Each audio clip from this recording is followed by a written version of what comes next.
Assalamu alaikum everybody, welcome to another episode of the Pillars of Archery. In this episode, I just wanted to tell you a story and maybe share like a shooting practice or a shooting drill that you guys might be able to do if you've got the setup for it. But in the hadith or in the sayings of the Prophet Muhammad sallallahu alaihi wasallam, there's a saying where he says the area between the targets is a garden from the gardens of paradise. So what the Sahaba or the people around the Prophet or the archers at that time, what they used to do is they would actually take their shoes off when they did archery, and they'd laugh and joke within their range, as if they were in paradise, right? And they say one of the practical reasons of taking their shoes off, one adab, or from a good manners point of view, one reason is like as Muslims, when we enter sacred spaces like the mosque, we take our shoes off and leave them outside. But when you're in the field, well, one of the benefits is that, like, if you lose an arrow in the grass or something, you can feel it.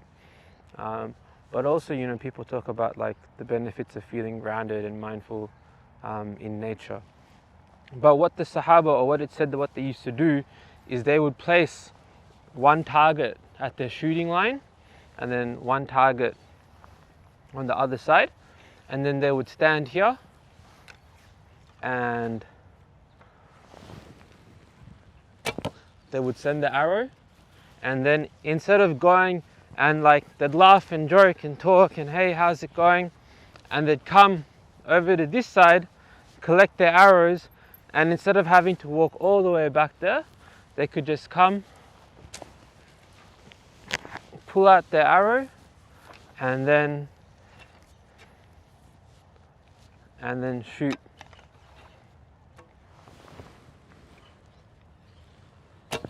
Then shoot on this side.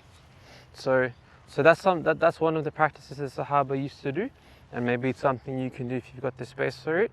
At Archery Ascension, once you finish your introduction course, then we start setting up these type of targets for people to practice. And inshallah, we'd love to have you here.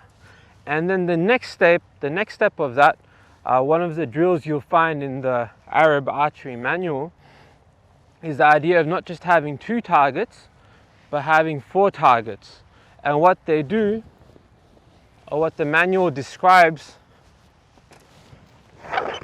is that the archer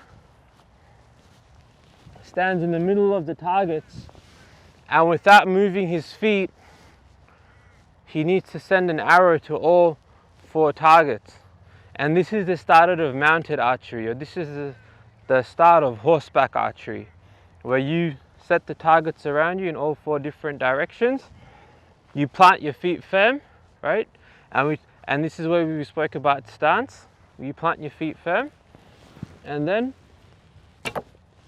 you send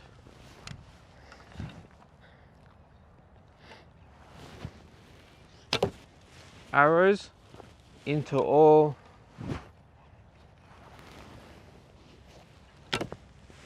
4 of your targets. And when it comes to this left side, then you see the difficulty of shooting with your right hand. And so this is where you learn to practice as well, shooting with your offhand, and where kapaze and the torba training all comes in handy. And so this is one of the target setups that we use. If you've got the space for it at home or in your backyard, well, then you probably want to set up backstops around it to be safe. But when you come to Archery Ascension, it's one of the drills that we practice, and it's one of the things that we try to do in terms of honoring the tradition of the Prophet ﷺ and the Sahaba. And you know, like where we are in a beautiful place, in a beautiful environment, and inshallah you guys can come and experience it. But that's one of the drills that we find in our textbooks and that the master archers used to do, and then we're trying to emulate them. And inshallah you guys can join us, and we'll see you next time.